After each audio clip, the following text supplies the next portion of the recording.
நம்ம எல்லாருக்கும் ஒரு டவுட் இருந்துக்கிட்டே இருக்கும். ஸோ ஐபிஎல் 2026 ஆக்ஷன் என்றைக்கு இருக்க போகுது, அதே சமயம் ரிலீஸ் பிளேஸை என்றைக்கு அனௌன்ஸ் பண்ண போகிறாங்க அப்படிங்கிறது. ஸோ அதை பற்றி நம்ம ஆல்ரெடி ஒரு வீடியோ பண்ணியிருந்தோம்.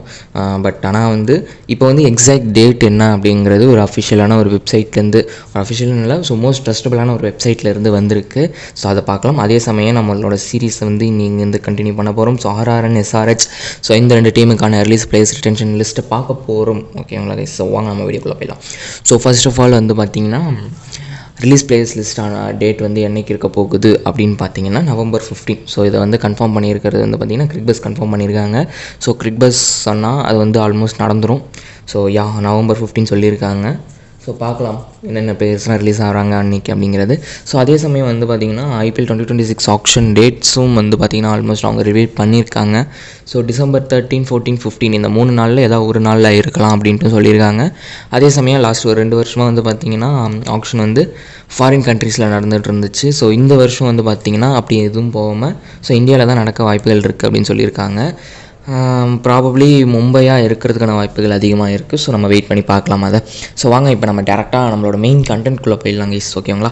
ஸோ ஃபஸ்ட்டு ஆர்ஆர் உடைய ரிலீஸ் பிளேஸ் லிஸ்ட்டு பார்த்துடலாமா?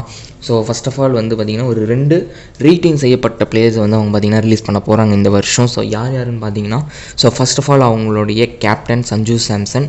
ஸோ 18 கோடிக்கே ரீட்டைன் பண்ணாங்க. பட் இந்த வருஷம் அவர் ரிலீஸ் பண்ணியே ஆக வேண்டிய சுச்சுவேஷனில் அவங்க தள்ளப்பட்டிருக்காங்க. ஸோ சஞ்சு சாம்சன் இன்ட்ரெஸ்டடாக இல்லை ஆர்ஆர் மேனேஜ்மெண்ட்குள்ளே. ஸோ அவரை கண்டிப்பாக ரிலீஸ் பண்ண போடுவாங்க. ஸோ ஆல்ரெடி ட்ரேட் பற்றி பேசிகிட்டு இருக்காங்க. பட் ஆனால் இந்த ட்ரேட் எனக்கு தெரிஞ்சு இந்த வருஷத்தில் நடக்க வாய்ப்புகள் கம்மின்னு தான் எனக்கு தோணுது. ஏன்னா ஸோ ஆர்ஆர் வைக்கிற டிமாண்டை எந்த டீமாலையும் ஃபுல்ஃபில் பண்ண முடியலை.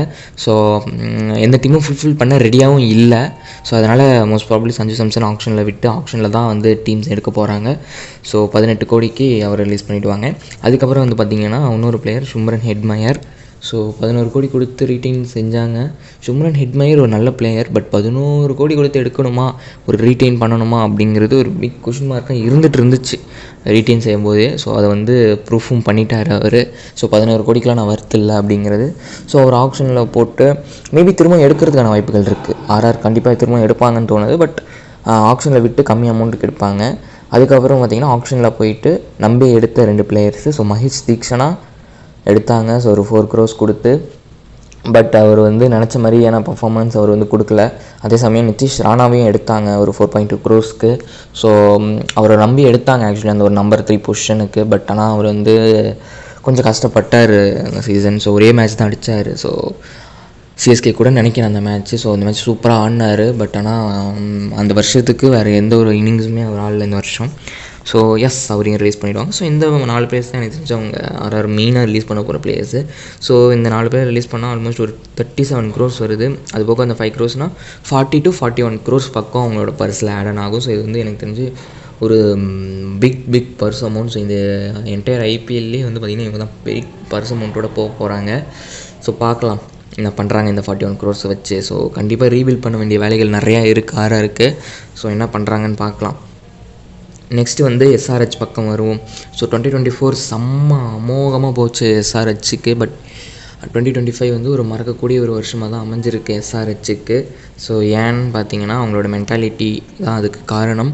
ஸோ இந்த பேஸ் மோடில் இறங்கினாங்க. பட் அது அந்தளவுக்கு இந்த வருஷம் கை கொடுக்கல. ஸோ பட் அவங்களோட ரிலீஸ் பிளேஸ் பார்த்திங்கன்னா ஒரு 2-3 பிளேயர் தான் இருக்காங்க. ஏன்னா அவங்க டீம் ஒரு மாதிரி நல்ல டீம் தாங்க. பட் அந்த எல்லோரும் ஒன்றா சேர்ந்து பர்ஃபார்ம் பண்ணலை லாஸ்ட் இயர். ஸோ அது மட்டும் தான் அவங்களோட ட்ராபேக்கு. ஸோ பட் இருந்தாலுமே அவங்க சின்ன ரிலீஸ் பண்ணுவாங்கன்னு தோணுது. ஸோ அந்த ரிலீஸ் தான் இப்போ நம்ம பார்க்க போகிறோம். சின்ன ரிலீஸ் இல்லை, கம்மியான ரிலீஸ், பட் பெரிய ரிலீஸ் அது எல்லாமே. ஸோ ஃபர்ஸ்ட் ஆஃப் ஆல் பார்த்திங்கன்னா முகமது ஷமி. ஸோ 10 crores கொடுத்து எடுத்தாங்க ஆப்ஷனில். ஸோ 2023 ஓடிய வேர்ல்ட் கப்பில் என்ன பண்ணாரோ அது பண்ணுவாருன்னு எதிர்பார்த்தாங்க. பட் இன்ஜூரியிலேருந்து வந்தார். ஸோ கொஞ்சம் கஷ்டப்பட்டார் முகமது ஷமி. ஸோ 10 crores கொடுத்து எடுத்திருக்காங்க. ப்ராபப்ளி அவர் இந்த வருஷம் ரிலீஸ் பண்ணிவிடுவாங்க. அதுக்கப்புறம் பார்த்திங்கன்னா இஷாந்த் கிஷன். ஸோ 11 கோடி கொடுத்து எடுத்தாங்க. ஒரே மேட்ச் தான் அடித்தார். அப்புறம் கடைசி டுவர்ட்ஸ் தி எண்டில் ஒரு மேட்ச் ஆடினார் நல்லா. ஸோ அவரையும் ரிலீஸ் பண்ணுறதுக்கான வாய்ப்புகள் அதிகமாகவே இருக்குது. பட் ஆனால் எனக்கு என்ன ஒரு கட் ஃபீலிங்னால் இந்த 2 பிளேயர்ஸுமே இந்த ஆப்ஷனில் ஒரு கம்மி ப்ரைஸுக்கு ஏதோ ஒரு டீம்ஸ்க்கு போக போகிறாங்க. அந்த டீம்ஸ்க்கு போயிட்டு எனக்கு தெரிஞ்சு one of their best and biggest performance in ஐபிஎல்லில் கொடுக்க போகிறாங்கன்னு தோணுது இந்த 2 பிளேயர்ஸும். ஸோ வெயிட் பண்ணி பார்க்கலாம். அதுக்கப்புறம் வந்து பார்த்திங்கன்னா பிரைடன் கார்ஸ். ஸோ பிரைடன் கார்ஸ் எடுத்தாங்க, அப்புறம் ஒரு இன்ஜூரியில் இருந்தார் 2025, அதனால் விளையாட முடியாமல் போச்சு. ஸோ அவர் இந்த வருஷம் வச்சுருப்பாங்களான்னு தெரியல, ஏன்னா அவங்களுக்கு ஃபாரின் பிளேயர்ஸ் ஆல்ரெடி லிஸ்டட் அவுட்டாக இருக்காங்க. ஸோ இந்த 1 crore விட்டு வேறு ஏதாவது பிளேயர்ஸ் எடுக்கலான்னு யோசிப்பாங்க. ஸோ அவரையும் ரிலீஸ் பண்ணிவிடுவாங்க. ஸோ இந்த 3 பிளேயர்ஸ் ரிலீஸ் பண்ணால் ஆல்மோஸ்ட் ஒரு 22 crores வருது. அது போக ஒரு 5 crores ஆட் பண்ணால் ஒரு 26 to 27 crores பக்கம் உங்களோட பர்ஸில் ஆட் ஆகுது. ஸோ இது வந்து ஒரு நல்ல பர்ஸ் அமௌண்ட்டு. இதை வச்சு அவங்களோட ஹோல்ஸ்லாம் ஃபில் பண்ணிவிட்டு கொஞ்சம் டீமை இன்னும் செட்டில் பண்ணிவிட்டு 2026க்கு ரொம்ப ஸ்ட்ராங்காக வருவாங்கன்னு எதிர்பார்க்கலாம். ஸோ அவ்வளோதாங்க. இந்த வீடியோ உங்களுக்கு பிடிச்சிருந்தா மறக்காமல் லைக், ஷேர், கமெண்ட் பண்ணிவிடுங்க. உங்கள் ஃப்ரெண்ட்ஸ் அண்ட் ஃபேமிலிக்கு ஷேர் பண்ணி சப்போர்ட் பண்ணுங்கள் ப்ளீஸ். பாய்.